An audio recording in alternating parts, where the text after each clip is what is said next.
Ankleshwar GIDC પોલીસે ગુમ અથવા ચોરી થયેલા ₹1.75 લાખની કિંમતના 8 મોબાઈલ મૂળ માલિકને પરત કર્યા હતા.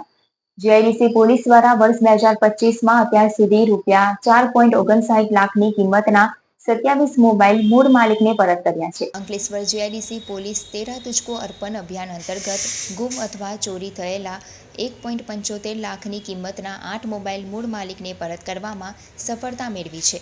ભરૂચ જિલ્લા પોલીસ અધિક્ષક મયુર ચાવડા દ્વારા CEIR પોર્ટલનો ઉપયોગ કરી ગુમ અથવા ચોરી થયેલા મોબાઈલ ફોન શોધી કાઢવા સૂચના આપવામાં આવી હતી, જેના આધારે અંકલેશ્વર જીઆઈડીસી પોલીસ દ્વારા તપાસ શરૂ કરવામાં આવી હતી.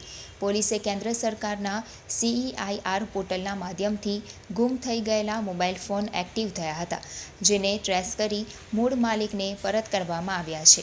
પોલીસે 1.75 લાખના કિંમતના 8 ફોન મૂળ માલિકને પરત કરવામાં સફળતા મેળવી છે.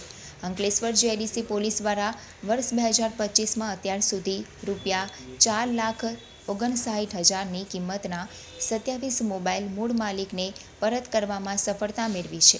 મોબાઈલ ચોરી થયેલા અથવા ગુમ થયેલા હોવાના બનાવમાં શું કરવું તેની માહિતી આપતા પોલીસે જણાવ્યું હતું કે સૌપ્રથમ ગૂગલ પરથી www.ceir.government.in પર જઈ જેમાં ગુમ અથવા ચોરી થયેલ મોબાઈલ ફોન અંગેની માહિતી આપવાની અને તમને એક ID મળશે. તેના આધારે તમે તમારા ચોરી થયેલા મોબાઈલનું સ્ટેટસ ચેક કરી શકો છો. આ પોર્ટલ પરથી તમે તમારો મોબાઈલ પણ બ્લોક કરાવી શકો છો.